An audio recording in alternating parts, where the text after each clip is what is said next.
So with Comic-Con right around the corner, I thought it'd be a good opportunity for me to review one of the exclusives that we got last year at Comic-Con, San Diego Comic-Con to be exact. And also to be more precise, my girlfriend actually bought this. She is a huge Lord of the Rings fan, so she had to get this and probably recognize the cover of this box. If you know Lord of the Rings, this is the door to Moria. But before we open that up, let's take a look at the side of the box. On the side has that Lord of the Rings logo, New Line Cinema, and this was put out by Diamond Select Toys, which I believe they have the license to it, or they at least had the license to it. I'm not sure where that exactly falls right now. I haven't really been keeping up with that sort of thing. But they have the license for the Lord of the Rings figures. And on the back, you can see who this is a figure of. Gimli, son of Gloin.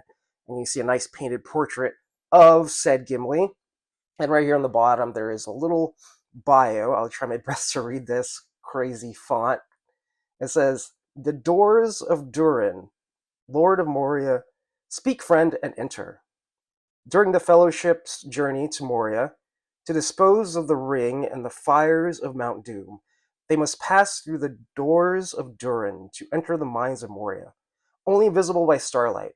The doors are emblazoned with text, speak, friend, and enter. Once the riddle is unlocked, they're granted entry to the great dwarven realm of Dorodelf." That rolls right off the tongue. Where Gimli's cousin, Balin, rules. However, upon their arrival, they discover Balin dead. Ooh, spoilers! Spoilers! Holy cow.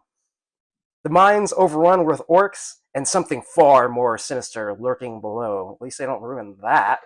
But, I mean, honestly, if you don't know what they're talking about, just stop this video and go watch the movies, read the books, whatever. But yeah, so let's speak, friend, and enter.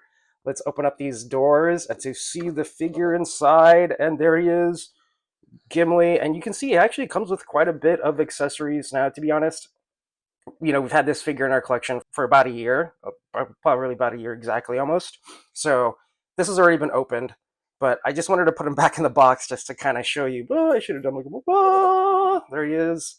So let's open him up and you can see, we take a look at all the accessories he comes with. And here we got Gimli out of the package with his accessories out. And you can see he comes with quite a bit of things. So let's get into it.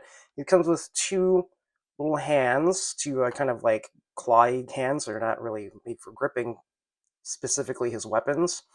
And you can see where the joint is. It has like kind of that hinge joint right there that just moves in and out. And to interchange those, you can just pop it right off. Let's take it off his left hand, actually. So you can pop that off.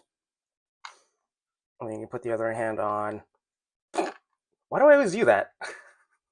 You can put the other hand on, and you can see he has kind of like that, I don't know what you call it, hand.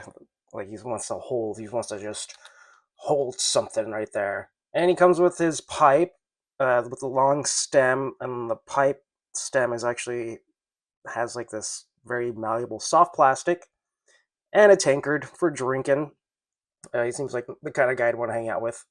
And he also comes with, of course, my axe, and my axe, and my axe, and another, of course, hey, my axe.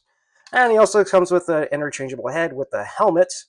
One thing I do remember about this figure is to take his head off. All you guys do is just pop it off, and you can see that it's held on by this little ball joint, and then there's a little socket inside.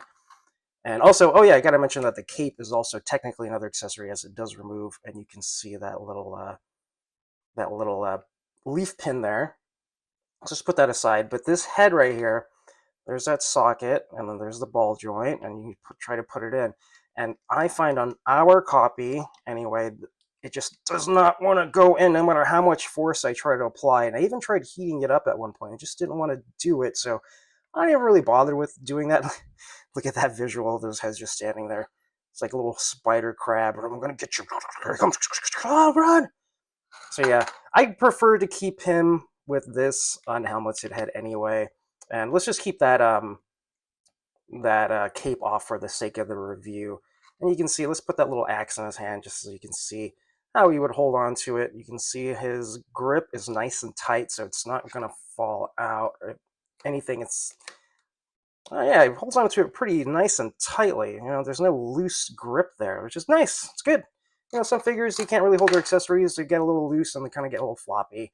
So, oh, and one other thing I should also mention is that this little tiny axe, he actually has a little spot right there that you can just slide that into. So let's just put him in, get him equipped with that one there.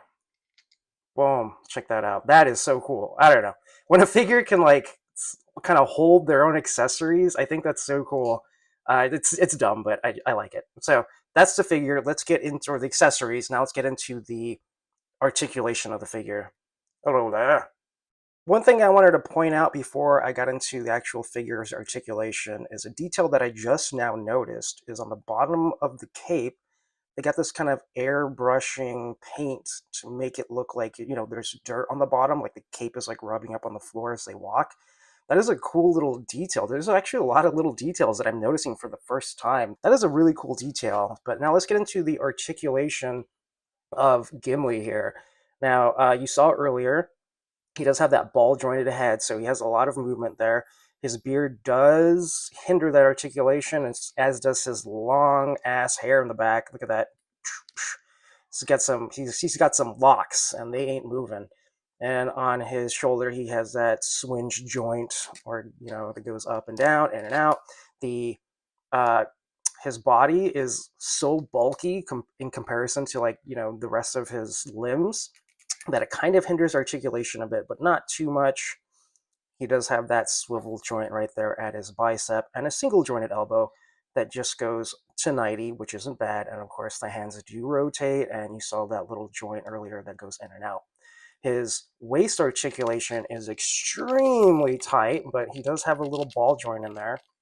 And I will say that this part of his jacket is separate from the rest of it, obviously, and it's done in this soft plastic, so you can move it around. I just don't want to force it too much because it does feel quite a bit tight, but that's fine. But he can move around, and how much is a dwarf going to move? He doesn't move too much, right? He's made for fighting, not for acrobatics. And on the bottom, let's see his leg joints. He does have that ball joint on the inside there, so he can move forward, and you can see that the pliability of his coat doesn't hinder it at all, really. Actually, his legs movement can't move back too much. He does have that swivel joint right there at his thigh, single jointed knee, which is super tight and actually nice and chunky, so it can move quite a bit. And then the bottom of his ankle there does have that hinge joint there, and also he does rock side to side a little bit. So that's his articulation. Very basic, but I mean, it gets the job done. I mean, you're not going to see Gimli doing like cartwheels or like the splits or anything like that, right? That'd be kind of weird. I do kind of wish one thing I used to do a lot, especially when I was a kid, my basis for like good articulation when I was a little kid, because not a lot of toys had great articulation, is if they could sit. And that's kind of been my go-to thing to check on like almost every figure that I own, by the way, is if they can sit. And obviously this guy cannot sit down. So that's one thing I kind of wish he could do, is sit down. Because man, standing all day walking for however long they walked for, probably needs to sit down. At least he can lay down though, so that's nice. Here's your size comparison with a little lineup of random characters. But of course, to get an accurate reading, we gotta bust out the tape measure. So you can see he's at about a little over 6 inches tall. So that'll give you an idea of how he will fit into your toy collection. And now it's recommendation time. Do I recommend this figure?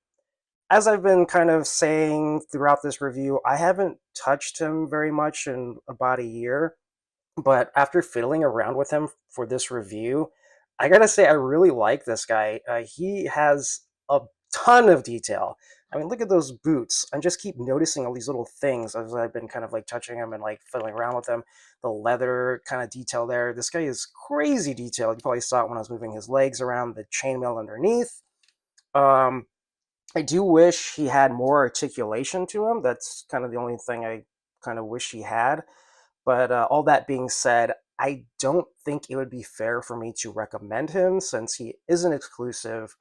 And so I don't know how easily or readily available he is to come by these days. But I will say that you shouldn't be sleeping on the Diamond Select Lord of the Rings line. We do have a few of those in our collection, and they're all equally great. But the thing is, I don't really hear or see people mentioning or talking about them very often. I do remember seeing them a few years ago on clearance at Box Lunch, and that's how we picked up a few of them. Um, so yeah, that's my kind of recommendation: is if you can get this guy at a reasonable price or willing to spend whatever the aftermarket is, yeah, get him because he's freaking great. But if you ever see any of the other ones, I would say probably sweep those up as well because yeah, the whole line is pretty awesome. So that's it. Have a good day.